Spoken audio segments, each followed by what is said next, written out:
Hello students, कैसे हैं आप सभी। उम्मीद है सभी अच्छे होंगे। तो स्टूडेंट्स, हम ट्वेल्थ क्लास की फिजिक्स को कर रहे हैं और हम 5 यूनिट इससे पहले पढ़ चुके हैं। अगर आपने वो वीडियो नहीं देखे हैं और देखना चाहते हैं तो आप इसी चैनल के ऊपर उन वीडियोस को देख सकते हैं। तो इसी संदर्भ में हम हमारी सीरीज़ को आगे बढ़ाते हैं और आज शुरू कर रहे हैं ऑप्टिक्स को। तो चलिए क्वेश्चंस को शुरू करते हैं बिना टाइम वेस्ट किए हुए। वीडियो को अंत तक देखिएगा क्योंकि इसमें ऐसे क्वेश्चंस हैं जिससे एक तो आपकी पूरी यूनिट रिवाइज हो जाएगी और एग्जाम में बहुत काम आने वाले हैं क्वेश्चंस, स्पेशली हरियाणा बोर्ड और सीबीएसई। तो चलिए शुरू करते हैं। Dash is the phenomenon of change in the path of light without any change in the medium. तो इसमें कहा गया है कि ऐसा कौन सा फिनोमिना है जिसमें कहता है कि पाथ तो चेंज हो जाता है लाइट का बट मीडियम चेंज नहीं होता है। ऑप्शन है रिफ्लेक्शन, रिफ्रैक्शन, इंटरफेरेंस या फिर डाइफ्रैक्शन। तो देखिए इसका करेक्ट आंसर क्या रहेगा। इसका करेक्ट आंसर रहेगा रिफ्लेक्शन। ठीक है, तो करेक्ट आंसर क्या रहेगा, रिफ्लेक्शन। आगे बढ़ते हैं।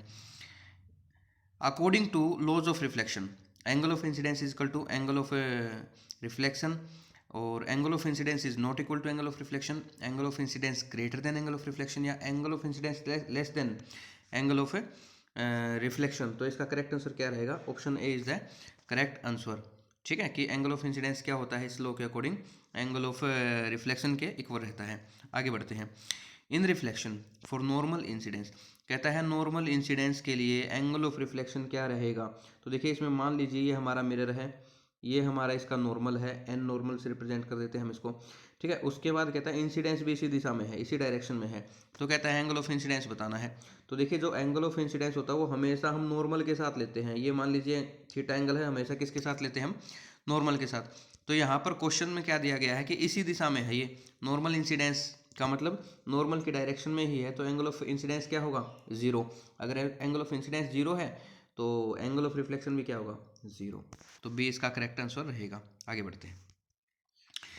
Radius of curvature of mirror is equal to dash into focal length of mirror. तो इसमें कहा गया है कि जो रेडियस ऑफ कर्वेचर है उसका आपको रिलेशन बताना है किसके साथ, फोकल लेंथ के साथ। तो जो रेडियस ऑफ कर्वेचर होती है वो क्या होती है, 2 गुना होती है किसके, focal length of the mirror.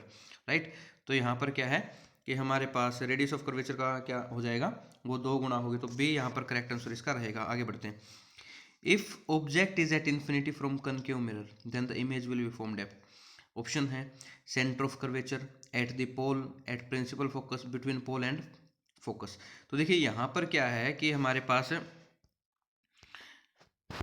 यहाँ पर देखिए कि इसने जो है ना क्वेश्चन किया है वो ये कहता है कि अगर इन्फिनिटी से कोई ऑब्जेक्ट है वहाँ से रेज आ रही है तो इमेज कहाँ पर बनेगी। तो देखिए इसने मिरर दिया कॉनकेव, तो कोई भी अगर इन्फिनिटी से इमेज आ रही है, ठीक है, मान लेते हैं ये प्रिंसिपल एक्सिस, तो हमेशा वो कहाँ पर आकर मिलती हैं, प्रिंसिपल फोकस पर आकर वो मिलती हैं। ठीक है, तो इन्फिनिटी से आती है तो प्रिंसिपल फोकस पर हमारी क्या बनेगी, इमेज बनेगी।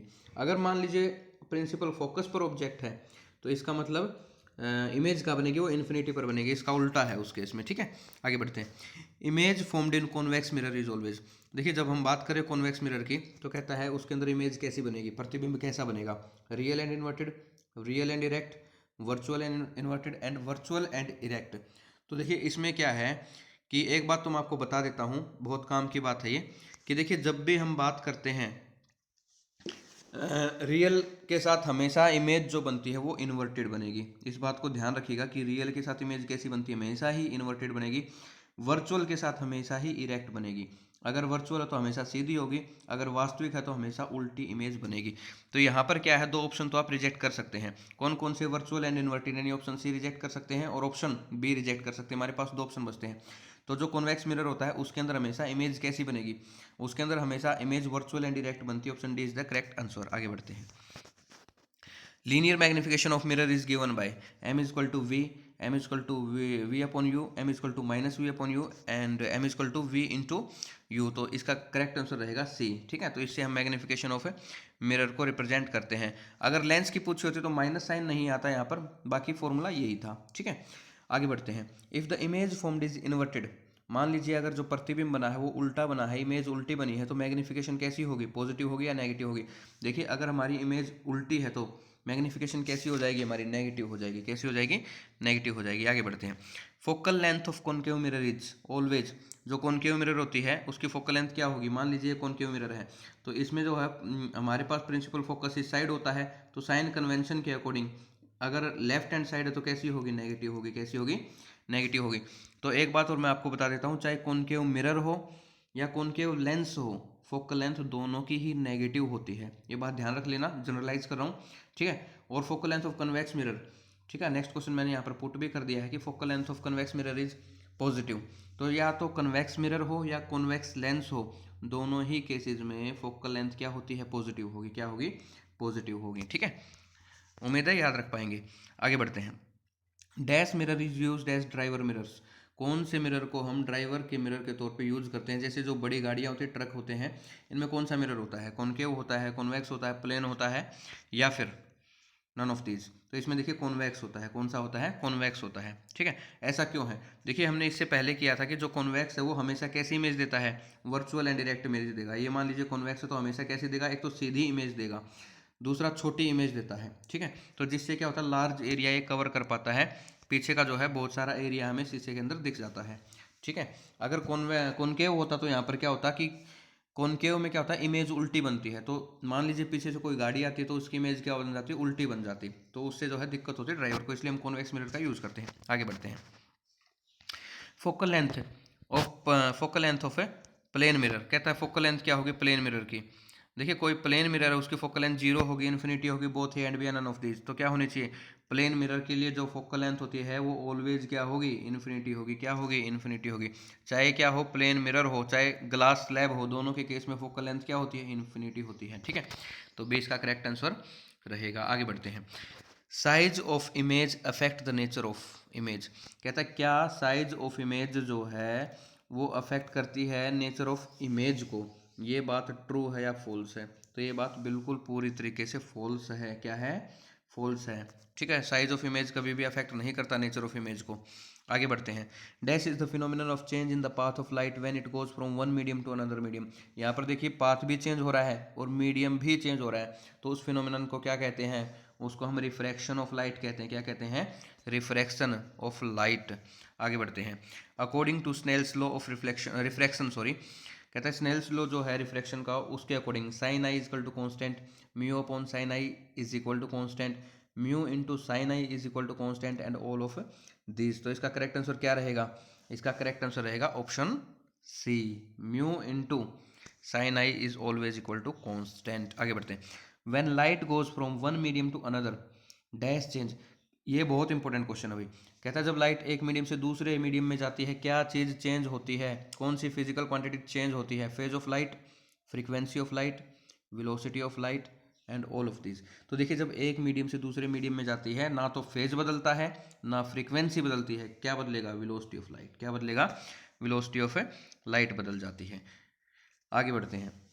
When light goes from one medium to another medium that doesn't change, मैंने अभी भी बताया कि क्या चेंज नहीं होगा।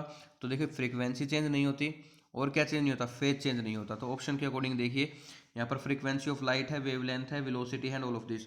तो फ्रीक्वेंसी का करेक्ट आंसर रहेगा। फ्रीक्वेंसी कभी चेंज नहीं होती एक मीडियम से दूसरे मीडियम में जाने में। वेवलेंथ चेंज हो सकती है, वेलोसिटी भी चेंज हो सकती है। From going rare to denser medium, the light, जब रेयर से डेंसर मीडियम की तरफ जब लाइट जाती है तो लाइट क्या होगी? Band toward the normal, band away the normal, doesn't band या नन ऑफ दीज। यानी बैंड जो, यानी बैंड का मतलब क्या, मुड़ती है। क्या वो नॉर्मल की तरफ मुड़ेगी या नॉर्मल से दूर जाएगी या फिर वो मुड़ेगी ही नहीं या फिर नन ऑफ दीज। तो इसमें क्या होगा? Band towards the normal is the correct answer. तो ये नॉर्मल की तरफ मुड़ जाती है। हाँ जब डेंसर से मान लीजिए रेयर में जाएगी तो क्या होगा? इसका उल्टा होगा, वो अवे जाएगी, ठीक है। नॉर्मल से क्या जाएगी? दूर भागेगी। आगे बढ़ते हैं। इसके अंदर कहता है the sun is visible to us before actual sunrise and after actual sunset due to. कहता है कि सन जो है हमें, सूर्य जो हमें उगने से 2 मिनट पहले तक दिखाई देता, पहले दिखाई दे जाता है और उगने के बाद उसके 2 मिनट बाद तक हमें दिखाई देता है। तो ऐसा क्यों है? रिफ्लेक्शन के कारण है, रिफ्रैक्शन के कारण है, इंटरफेरेंस या पोलराइजेशन। तो इसका करेक्ट आंसर रहेगा रिफ्रैक्शन, बी इसका करेक्ट आंसर रहेगा, ठीक है। B is the correct answer. Next question कहता है कि देखिए यहाँ पर नेक्स्ट क्वेश्चन है the critical angle for diamond is, जो क्रिटिकल एंगल है डायमंड के लिए वो कितना है? 24.40 डिग्री, 34.40 डिग्री, 14.40 डिग्री या 44.40 डिग्री। तो इसका करेक्ट आंसर क्या रहेगा? 24.40 degree A is the correct answer. आगे बढ़ते हैं। Optical fibre are based on which phenomenon, कहता है ऑप्टिकल फाइबर जो है वो किस फिनोमिना के ऊपर बेस्ड है? Reflection, refraction, diffraction, total internal reflection. तो इसका करेक्ट आंसर क्या रहेगा, D is the correct answer. Total internal reflection के ऊपर ये बेस्ड होते हैं। आगे बढ़ते हैं भाई। फॉर टोटल इंटरनल रिफ्लेक्शन कहता है टोटल इंटरनल रिफ्लेक्शन के लिए जो कंडीशन है वो क्या है, angle of incidence equal to angle of critical, angle of incidence less than critical angle, angle of incidence is always equal to zero and angle of incidence greater than angle of critical angle. तो इसका correct answer क्या रहेगा, condition क्या होती है, incidence जो है angle of incidence वो क्रिटिकल एंगल से हमेशा ज़्यादा रहना चाहिए, तभी टोटल इंटरनल रिफ्लेक्शन हो सकता है, अदरवाइज नहीं होगा। Brilliance of diamond is due to, कहता है क्वेश्चन है कि जो हीरा है वो चमकता है, किस फिनोमेना के कारण ऐसा होता है। तो इसका करेक्ट आंसर रहेगा टोटल इंटरनल रिफ्लेक्शन। ठीक है, टोटल इंटरनल रिफ्लेक्शन के कारण जो है हीरा जो है शाइन करता है। आगे बढ़ते हैं। In lenses all distance are measure from, lens में डिस्टेंस कहाँ से मेजर किए जाएंगे, देखिए जब मिरर की बात करते हैं तो डिस्टेंस कहाँ से मेजर किए जाते हैं, पोल से। ठीक है, पोल से। अब हम बात करें लेंसेज की, तो लेंस में कहाँ से मेजर किए जाएंगे, ऑप्टिकल सेंटर से। कहाँ से मेजर किए जाते हैं, ऑप्टिकल सेंटर से। तो बी इसका करेक्ट आंसर रहेगा। आगे बढ़ते हैं भाई। Oh focal length of convex lenses, focal length क्या होगी कॉन्वेक्स लेंस की, पहले भी मैंने बताया, या तो कॉन्वेक्स लेंस हो या कॉन्वेक्स मिरर हो, focal length will be always positive. तो मान लीजिए कॉन्वेक्स आपका लेंस है तो फोकल लेंथ क्या होगी, यहाँ पर प्रिंसिपल फोकस हम मानते हैं क्योंकि सारी रेज क्या होंगी इस साइड आकर जो है इस पॉइंट से मिलेंगी, तो इस साइड है। तो इसमें क्या होगा कि हमारा ऑप्टिकल सेंटर से हम दूरी मापते हैं तो ये राइट हैंड साइड आती है, राइट हैंड साइड का मतलब पॉजिटिव। तो यहाँ पर क्या हो जाएगा, इसकी फोकल लेंथ क्या होती है, पॉजिटिव हम मानकर चलते हैं। या तो कॉन्वेक्स मिरर हो या लेंस, दोनों की पॉजिटिव होगी।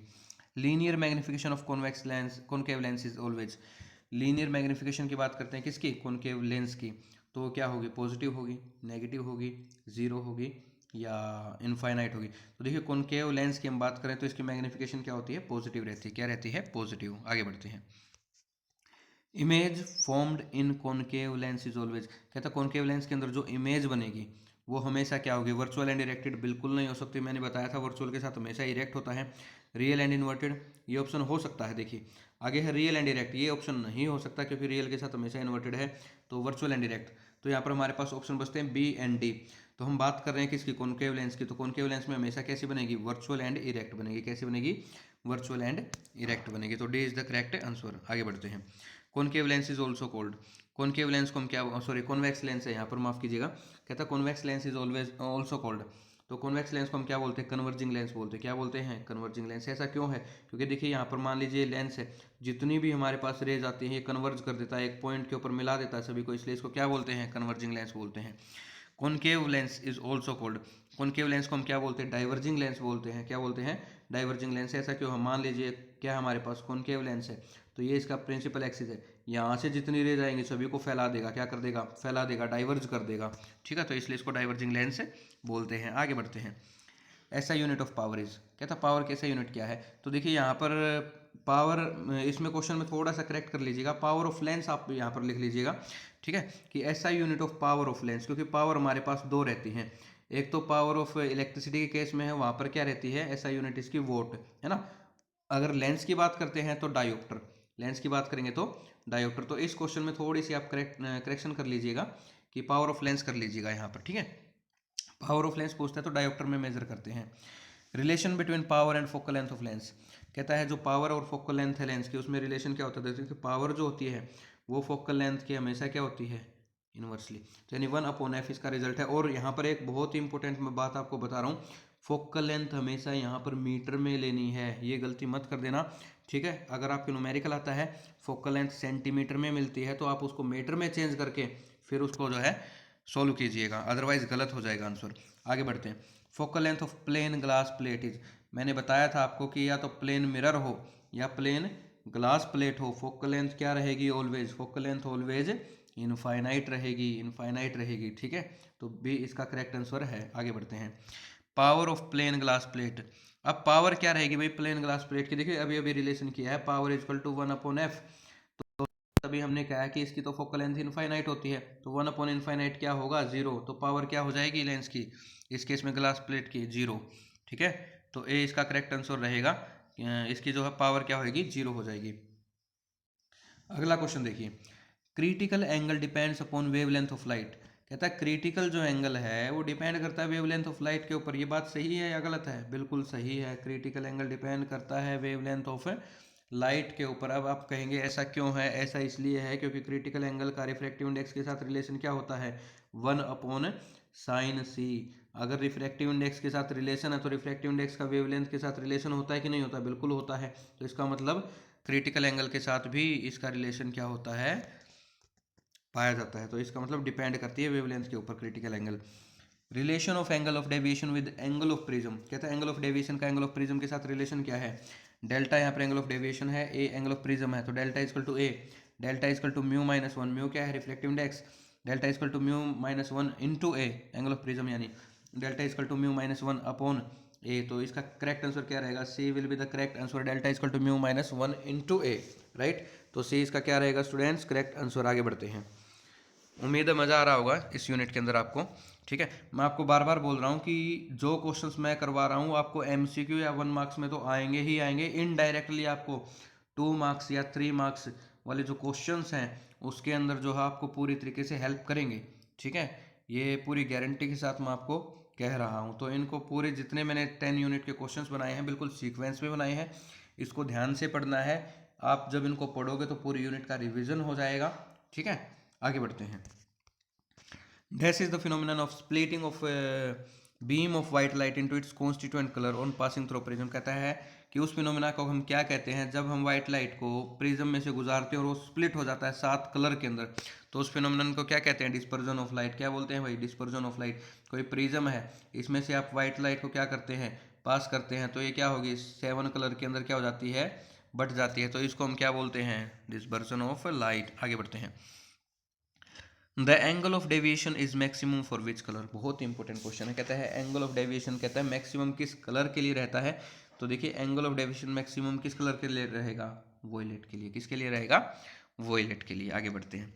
Angle of deviation is minimum for which colour. तो विबग्योर वाला फॉर्मूला है, अगर वॉयलेट के लिए वी फॉर वॉयलेट, अगर वॉयलेट के लिए क्या है? मैक्सिमम है, तो मिनिमम किसके लिए होगा? जो लास्ट में कौन है? Red colour. तो मिनिमम किसके लिए रहेगा? रेड कलर के लिए, राइट। तो A is the correct answer.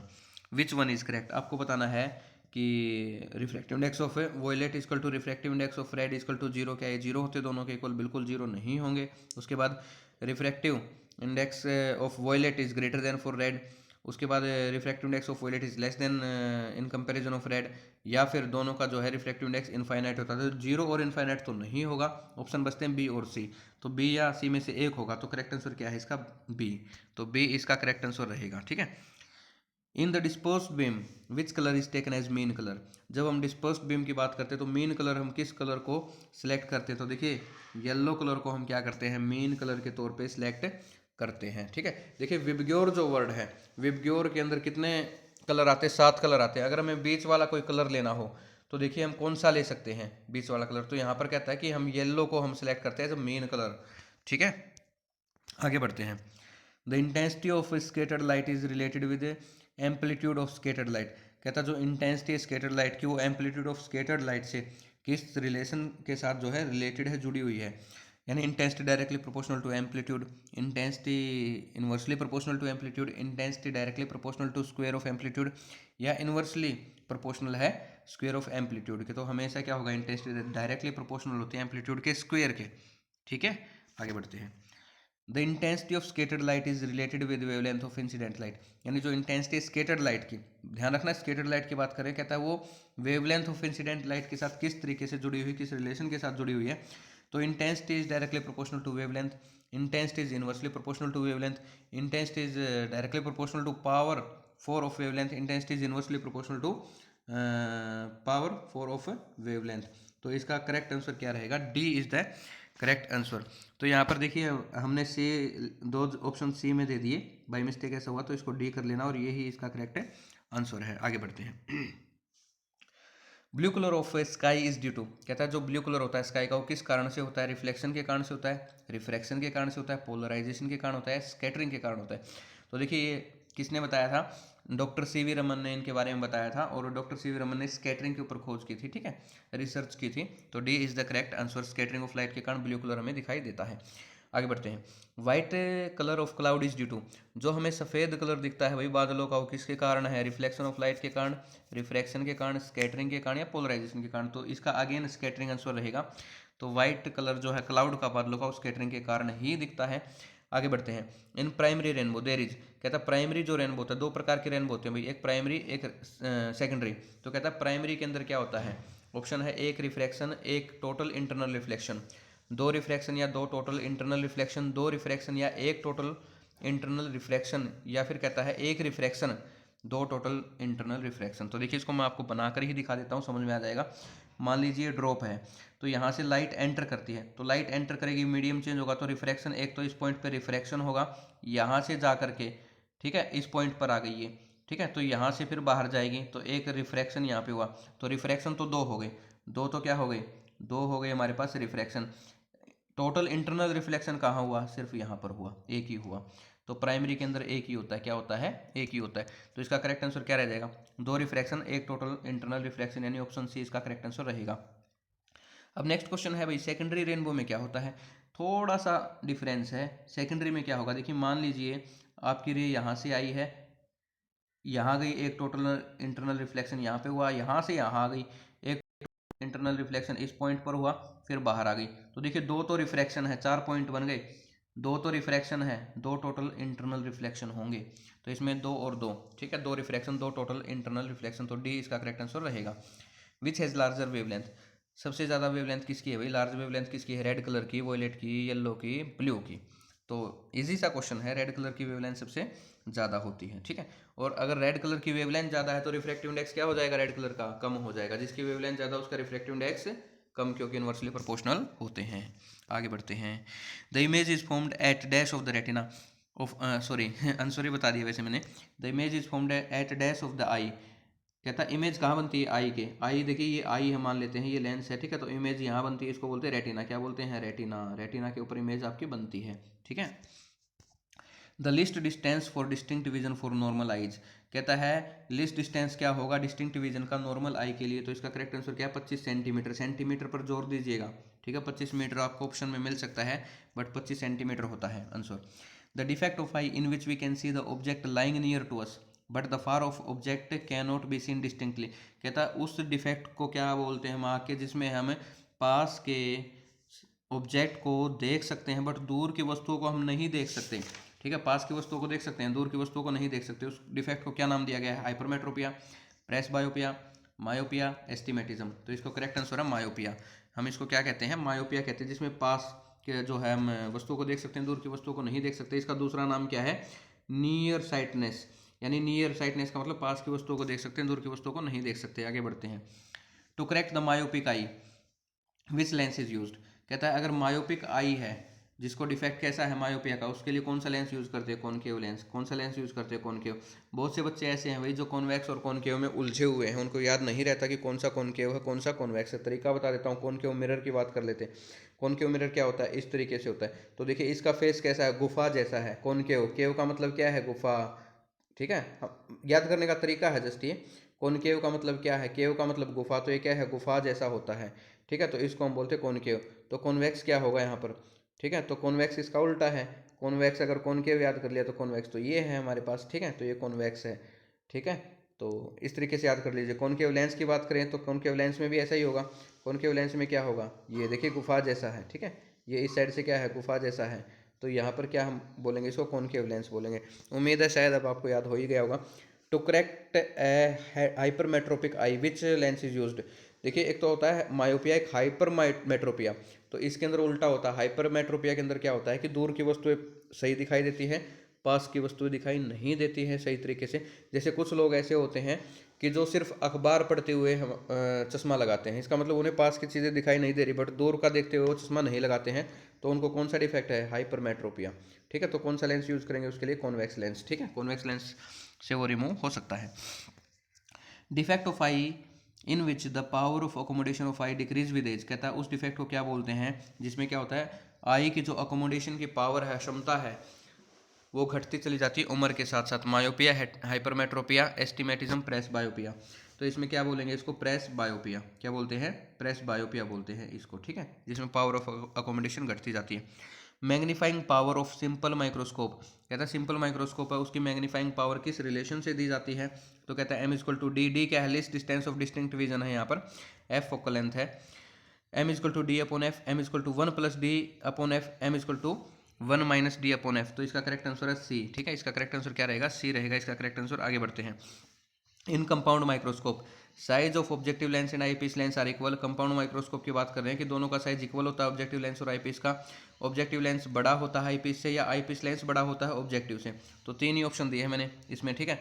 तो इसका इसमें करेक्ट आंसर क्या रहेगा इसका, सी, कि इसके अंदर क्या होता है, आईपीस लेंस क्या होगा, बड़ा होगा ऑब्जेक्टिव लेंस से, आईपीस लेंस क्या होगा, बड़ा होगा किससे, ऑब्जेक्टिव लेंस से, ठीक है, ऑब्जेक्टिव वाला छोटा रहता है। तो देखिए इसमें मैं आपको याद करवा देता हूँ कि देखिए माइक्रोस्कोप का काम क्या होता है, कंपाउंड माइक्रोस्कोप को छोटी वस्तुओं को दिखाना, छोटी वस्तुओं को बड़ा करके दिखाना। तो जो वस्तु के पास में होता है वो क्या होता है, ऑब्जेक्टिव लेंस। तो अगर छोटी वस्तु है तो ऑब्जेक्टिव लेंस भी क्या है, छोटा है, कैसा है, छोटा है, और आईपीस कैसा हो जाएगा, बड़ा हो जाएगा। तो देखिए छोटी वस्तु के पास में कैसा लेंस, छोटा लेंस, ठीक है। एस्ट्रोनॉमिकल क्या करता है, बड़ी वस्तुओं को दिखाता है, जैसे ग्रह को दिखाता है, प्लेनेट को दिखाता है। तो वस्तुओं के पास में कौन सा लेंस है, ऑब्जेक्टिव, ऑब्जेक्टिव है तो वस्तुएं कैसी हैं, बड़ी है, तो ऑब्जेक्टिव भी कैसा होगा, बड़ा होगा, ठीक है। तो इस तरीके से आप इसको याद कर सकते हैं, बड़ी वस्तुओं को देखना है तो बड़ा लेंस लगाना पड़ेगा, ऑब्जेक्टिव, ठीक है। तो जो एस्ट्रोनॉमिकल माइक्रोस्कोप के अंदर हम ऐसा करते हैं। अब कहता है कंपाउंड माइक्रोस्कोप के अंदर both lens are concave, one lens is concave, one is convex, both lens are convex. तो देखिए दोनों कॉन्वेक्स लेंस होते हैं, कौन से होते हैं, convex lens, C is the correct answer. Magnification of compound microscope is given by the relation m is equal to M E plus M O. M E क्या है, ये है magnification of eyepiece lens, M O है magnification of objective lens. Second कहता है m is equal to M E cross M O. Third कहता है m is equal to M E minus M O. Fourth कहता है m is equal to M E upon M O. तो इसका correct answer रहेगा option B, B correct answer है। इसका product हो जाती है मैग्निफिकेशन की, बच्चों क्या हो जाती है, प्रोडक्ट हो जाती है। तो बी इसका करेक्ट आंसर है। आगे बढ़ते हैं, एस्ट्रोनॉमिकल टेलीस्कोप की बात करें तो मैंने अभी भी बताया कि कौन सा लेंस, हाँ देखो लेंस दोनों ही कॉन्वेक्स होंगे। लेंस कौन से होंगे, चाहे कंपाउंड माइक्रोस्कोप हो या एस्ट्रोनॉमिकल हो, दोनों के अंदर लेंस कौन से होंगे, कॉन्वेक्स होंगे। कौन से होंगे, कॉन्वेक्स। तो ए इसका करेक्ट आंसर रहेगा। अब कहता है जो मैग्नीफाइंग पावर है एस्ट्रोनॉमिकल टेलीस्कोप की वो किस रिलेशन से दी जाती है, चार रिलेशन है आपके पास, तो किस रिलेशन से वो दी जाएगी ये आपको बताना है। तो इसमें देखिए 59 का क्या हो जाएगा, ए इज द करेक्ट आंसर। क्या हो जाएगा, ए जो है इसका करेक्ट आंसर है। आगे बढ़ते हैं, light is dash in nature. तो लाइट क्या है नेचर के अंदर, लॉन्गिट्यूडनल है या ट्रांसवर्स है। तो देखिए लाइट का नेचर कैसा है स्टूडेंट्स, ट्रांसवर्स है नेचर के अंदर। कैसा है, ट्रांसवर्स है नेचर के अंदर, ठीक है। तो light is transverse in nature, तो बी इसका करेक्ट आंसर है। नेक्स्ट क्वेश्चन है आपका, the continuous locus of all the particle of a medium which vibrate in same phase. कहता है उस कंटिन्यूअस लोकस को हम क्या कहते हैं, पार्टिकल के जो सेम फेज के अंदर वाइब्रेट करते हैं। तो यानी कंटिन्यूअस लोकस का मतलब क्या, कंटिन्यूअस पाथ आप बोल सकते हो, तो उसको बोलते हैं वेव फ्रंट। क्या बोलते हैं, वेव फ्रंट, ठीक है। आगे बढ़ते हैं, the shape of wave front में भी। अब कहता है जो वेव फ्रंट उसकी शेप कैसी होगी, स्फेरिकल, सिलेंड्रिकल, प्लेन या ऑल ऑफ दिस। देखिए इसमें डिपेंड करता है कि सोर्स कैसा है। अगर सोर्स पॉइंट चार्ज है तो स्फेरिकल है, अगर सोर्स लीनियर है तो सिलेंड्रिकल है, अगर सोर्स पॉइंट चार्ज या लीनियर दोनों ही बट बहुत ज़्यादा दूरी पर रखा हुआ है तो क्या बनेगा, फिर उस केस में प्लेन वेव फ्रंट बन जाएगा, यानी तीनों ही पॉसिबल है। तो डी इसका करेक्ट आंसर है। कहता है according to Huygens principle primary wave front act as a fresh source of. कहता है हाइगन्स प्रिंसिपल के अकॉर्डिंग प्राइमरी वेव फ्रंट किसका काम करता है, किस फ्रेश सोर्स का काम करता है, सेकेंडरी वेवलेट के फ्रेश सोर्स का ये काम करता है। The laws of reflection can be proved by using wave theory. कहता है जो लॉज ऑफ रिफ्लेक्शन है वो क्या वेव थ्योरी से प्रूव किए जा सकते हैं। बात सही है या गलत है, बिल्कुल सही बात है, ये ट्रू है, ठीक है। लॉ ऑफ रिफ्लेक्शन को हम प्रूव कर सकते हैं। अगला क्वेश्चन है, laws of refraction can be proved by using wave theory, true और फॉल्स। बिल्कुल सही बात है, चाहे रिफ्लेक्शन का नियम हो चाहे रिफ्रैक्शन का नियम हो, दोनों वेव थ्योरी से प्रूव किए जा सकते हैं, तो ये भी ट्रू है भाई। आगे बढ़ते हैं, relation between frequency and wavelength, बहुत इंपॉर्टेंट रिलेशन है भाई, इसको टिक मार्क कर लीजिएगा, स्टार लगा लीजिएगा। इसमें क्या होता है, क्योंकि प्रीवियस क्वेश्चंस जब मैं देख रहा था तो इसमें से एक या दो नंबर में पक्का आता ही आता है, तो आपको पता होना चाहिए कि वेवलेंथ और फ्रीक्वेंसी का रिलेशन क्या है। तो सी इसका करेक्ट आंसर रहेगा कि lambda into frequency is equal to speed of light, ये रिलेशन रहता है, ठीक है। आगे देखिए, the relation between frequency and time period, frequency और टाइम पीरियड का रिलेशन क्या होता है। कहता है frequency equal to time period, frequency equal to square of time period, frequency is equal to 1 upon square of time period, या frequency is equal to 1 upon time period. तो frequency क्या रहेगा, हमेशा ही टाइम पीरियड के equal रहता है, ठीक है। टाइम पीरियड को सेकंड में मेजर करते हैं, फ्रीक्वेंसी का यूनिट क्या हो जाएगी, सेकंड इनवर्स हो जाएगी, ठीक है। आगे बढ़ते हैं। The coherent source must emit the continuous light wave of, कहता है जो कोहेरेंट सोर्स की बात करते हैं उसे एमिट करना चाहिए कंटिन्यूस लाइट वेव, किस टाइप की, सेम वेवलेंथ की, सेम फ्रीक्वेंसी की, सेम फेज की, या ऑल ऑफ दिस। तो इसमें क्या आएगा, ऑल ऑफ दिस, बिना सोचे समझे लगा दीजिएगा ऑल ऑफ दिस, ठीक है। आगे बढ़ते हैं। अगला क्वेश्चन कहता है two independent source of light can be coherent, क्या दो independent source of light coherent source हो सकते हैं, तो बिल्कुल नहीं हो सकते, ठीक है। तो ये क्या है, फॉल्स स्टेटमेंट है, क्या है, फॉल्स है। ऐसा क्यों है, देखिए दो कोहेरेंट सोर्स अलग अलग हैं, सॉरी दो इंडिपेंडेंट सोर्स हैं अलग अलग हैं, तो जो दो इंडिपेंडेंट सोर्स से जो लाइट एमिट होती है वो कभी भी उनके अंदर फेज कांस्टेंट नहीं होगा, इसी कारण से दो इंडिपेंडेंट सोर्स कोहेरेंट सोर्स नहीं हो सकते। आगे है द कंडीशन फॉर ब्राइट या constructive interference in Young double slit experiment, condition बतानी है ब्राइट या कंस्ट्रक्टिव इंटरफेरेंस की यंग डबल स्लिट एक्सपेरिमेंट के अंदर कौन सी थी। x is equal to 1/n lambda, x is equal to 2n-1 lambda by 2, x is equal to n lambda या x is equal to 2n+1 lambda by 2। तो इसका सी करेक्ट आंसर रहेगा, ये क्या थी, कंस्ट्रक्टिव इंटरफेरेंस की कंडीशन थी। तो डिस्ट्रक्टिव की क्या होगी भाई, 70 क्वेश्चन है भाई, डिस्ट्रक्टिव की कंडीशन बताइए। तो देखिए ये तो हो नहीं सकती, ठीक है, अभी अभी हमने कहा कि सी तो हो नहीं सकता, ये तो ब्राइट की है। तो बात करते हैं यहाँ पर, देखिए x is equal to 2n-1 lambda by lambda, ये नहीं होगी, x is equal to 2n-1 lambda by 2 ये हो जाएगी, तो B is the correct answer, ये भी नहीं होगा, तो बी क्या है इसका करेक्ट आंसर रहेगा। अब बात करते हैं 71 क्वेश्चन की। The maximum amplitude in constructive interference is given bye, maximum amplitude constructive interference की बात कर रहा है, किससे दिया जाएगा, किस रिलेशन से, R maximum is equal to A plus B, A और बी क्या है एम्पलीट्यूड है यहाँ पर, R maximum is equal to A into B, R maximum is equal to A minus B, या फिर R is equal to A divide B. तो ए इसका करेक्ट आंसर है। एम्पलीट्यूड क्या हो जाता है, कंस्ट्रक्टिव के अंदर ऐड हो जाता है भाई, क्या हो जाता है, ऐड हो जाता है। डिस्ट्रक्टिव के अंदर क्या होगा, समझ गए होंगे, डिस्ट्रक्टिव के अंदर माइनस हो जाएगा। तो मिनिमम एम्पलीट्यूड क्या हो जाएगा, ए माइनस बी, क्या हो जाएगा, ए माइनस बी। तो इस केस में बी करेक्ट आंसर हो जाएगा 72 का। आगे बढ़ते हैं। Width of slit is related with intensity of light, कहता है जो विड्थ है स्लिट की वो इंटेंसिटी के साथ किस रिलेशन से रिलेटेड है, डायरेक्टली प्रोपोर्शनल है इंटेंसिटी के, डायरेक्टली प्रोपोर्शनल है इंटेंसिटी के स्क्वायर के, डायरेक्टली प्रोपोर्शनल इंटेंसिटी के क्यूब के, या इन्वर्सली प्रोपोर्शनल है। तो देखिए डायरेक्टली प्रोपोर्शनल होती है इंटेंसिटी के, किसके, इंटेंसिटी के, तो ए इसका करेक्ट आंसर रहेगा, ए इसका करेक्ट आंसर है, डायरेक्टली प्रोपोर्शनल है इंटेंसिटी के। Width of slit is related amplitude of light as, तो कहता है विड्थ जो है स्लिट की वो एम्पलीट्यूड ऑफ लाइट के साथ किस प्रकार रिलेटेड है। देखिए अभी अभी हमने किया कि विड्थ जो है वो डायरेक्टली प्रोपोर्शनल होती है किसके, इंटेंसिटी के, और इंटेंसिटी और एम्पलीट्यूड का रिलेशन क्या होता है, इंटेंसिटी डायरेक्टली प्रोपोर्शनल होती है एम्पलीट्यूड के स्क्वायर के। तो विड्थ क्या होगी भाई, डायरेक्टली प्रोपोर्शनल होगी किसके, एम्पलीट्यूड के स्क्वायर के, ठीक है। तो यहाँ पर देख लीजिए कौन सा आंसर, बी करेक्ट आंसर है। 74 का क्या हो जाएगा, B is the correct answer. आगे बढ़ते हैं। In interference all bright and dark fringes are of equal width, कहता है इंटरफेरेंस के अंदर जो ब्राइट और डार्क फ्रिंज बनती है क्या सभी की विड्थ इक्वल होती है। तो ये बात ट्रू है या फॉल्स है, बिल्कुल सही बात है, ये ट्रू है, सभी की विड्थ क्या होगी भाई, इक्वल होगी। किस रिलेशन से दी जाती है, beta is equal to lambda D upon D, इस रिलेशन से दी जाती है ना, ठीक है। तो यहाँ पर क्या हो जाएगा, सभी की विड्थ इक्वल होती है। आगे बढ़ते हैं। In interference all bright fringe have same intensity, कहता है पहले हमने पूछा विड्थ, अब बात करते हैं इंटेंसिटी, क्या सभी की इंटेंसिटी सेम होती है, बिल्कुल सेम होती है, ये भी ट्रू रहेगा। 77 देखिए। The phenomenon which shows the wave nature of light, कहता है उस फिनोमिनन को क्या कहते हैं जो वेव नेचर शो करता है। तो इसमें एग्जांपल दे रखे हैं interference, diffraction, polarisation, all of this. तो तीनों ही क्या करते हैं, वेव नेचर को शो करते हैं भाई, क्या करते हैं, वेव नेचर ऑफ लाइट को जो है ये शो करते हैं, ABC। तो इसका ऑल ऑफ दिस इसका क्या हो जाएगा, आंसर हो जाएगा। आगे बढ़े। कहता है dash is the phenomenon of bending of light around corner of obstacle, कहता है उस फिनोमिना को क्या कहते हैं जिसमें क्या होता है लाइट कॉर्नर से बेंड हो जाती है, तो उसको हम बोलते हैं डायफ्रैक्शन ऑफ लाइट। क्या बोलते हैं भाई, डायफ्रैक्शन ऑफ ए लाइट बोलते हैं, ठीक है। इसमें स्लिट में से हम गुजारते हैं तो कॉर्नर पर से क्या हो जाएगी, बेंड हो जाएगी। The condition of path difference for nth secondary minimum in diffraction, तो देखिए यहाँ पर क्या है, सेकेंडरी मिनिमम की कंडीशन पूछी डायफ्रैक्शन में, तो इंटरफेरेंस और डायफ्रैक्शन उल्टा होता है। जो कंडीशन इंटरफेरेंस में ब्राइट के लिए थी वो क्या हो जाएगी डायफ्रैक्शन में, किसके लिए हो जाएगी, वो हो जाएगी डार्क के लिए, ठीक है, या फिर मिनिमम के लिए। तो कंडीशन मिनिमम के लिए कौन सी हो जाएगी, 79 का ए, ठीक है, 79 का ए इसका करेक्ट आंसर रहेगा। आगे बढ़ते हैं। The condition of path difference for nth secondary maximum, मैंने कहा उल्टा है, तो मैक्सिमम के लिए कौन सी कंडीशन होगी, जो इंटरफेरेंस में मिनिमम के लिए थी वो यहाँ पर क्या हो जाएगी, मैक्सिमम के लिए हो जाएगी। तो डी इसका करेक्ट आंसर रहेगा, 80 का डी करेक्ट आंसर है भाई यहाँ पर, ठीक है।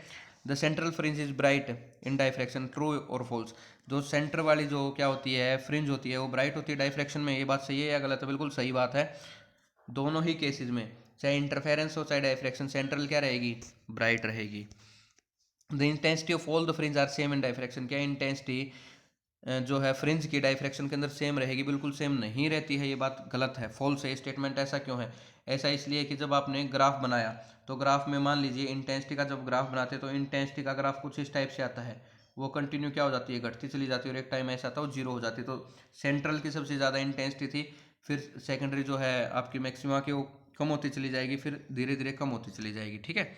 तो इंटेंसिटी घटती चली जाती है, सेम नहीं रहती। In Doppler effect of light, if delta nu is positive then it is called, कहता है अगर डोपलर इफेक्ट ऑफ लाइट की बात करें, अगर डेल्टा न्यू पॉजिटिव है तो उसको कौन सी शिफ्ट कहते हैं, red shift, blue shift, yellow shift, pink shift. तो देखिए डोपलर इफेक्ट में दो प्रकार की शिफ्ट होती है, एक तो रेड एक ब्लू। तो येलो और पिंक को तो भूल जाइए, तो इसको बोलते हैं ब्लू। क्या बोलते हैं? अगर डेल्टा न्यू पॉजिटिव है तो ब्लू शिफ्ट, अगर डेल्टा न्यू नेगेटिव है तो उसको बोलेंगे रेड शिफ्ट। क्या बोलेंगे? Red shift. 84 का क्या हो जाएगा? रेड शिफ्ट, ठीक है। आगे बढ़ते हैं। अकॉर्डिंग टू ब्रीवेस्टर लॉ, कहता है ब्रीवेस्टर लॉ के according refractive index sine I P क्या है? Polarisation angle, angle of polarisation. तो mu equal to sine I P, mu equal to cos I P, mu equal to tangent I P, mu equal to cot I P. तो Brewster angle कहता है भाई mu equal to tangent I P होगा, ठीक है। तो ये था हमारे पास ब्रीवेस्टर लॉ। तो ये यूनिट आपकी कंप्लीट हो गई है, ऑप्टिक्स आपकी कंप्लीट हो गई है। तो इसको आप ध्यान से कर लीजिएगा, आपके एग्जाम्स में जो है बहुत हेल्प करने वाले हैं ये क्वेश्चंस, ठीक है, बहुत हेल्प करने वाले हैं। बाकी जो बची हुई 4 यूनिट है वो मैं अपलोड कर दूंगा इस चैनल पर, जो है वीडियोस आप देख लीजिएगा। जिन बच्चों को ये डर लग रहा है कि वो फेल हो जाएंगे, तो देखिए इतना मटेरियल मैं इसके ऊपर अपलोड कर दूंगा जिससे जो है आप कम से कम फेल तो नहीं होगे, ठीक है। जिसको फेल होने का डर सता रहा है तो फेल तो नहीं होंगे, आप थोड़ी सी मेहनत कीजिएगा, पास हो जाएंगे, ठीक है। और जो बच्चे ये चाहते हैं कि हमारा एक भी नंबर ना कटे, तो देखिए यहाँ पर जो है MCQs में कंटिन्यू सभी यूनिट्स के जो 6 यूनिट के अपलोड कर चुका हूँ, 4 यूनिट के मैं अपलोड कर दूंगा। तो पूरी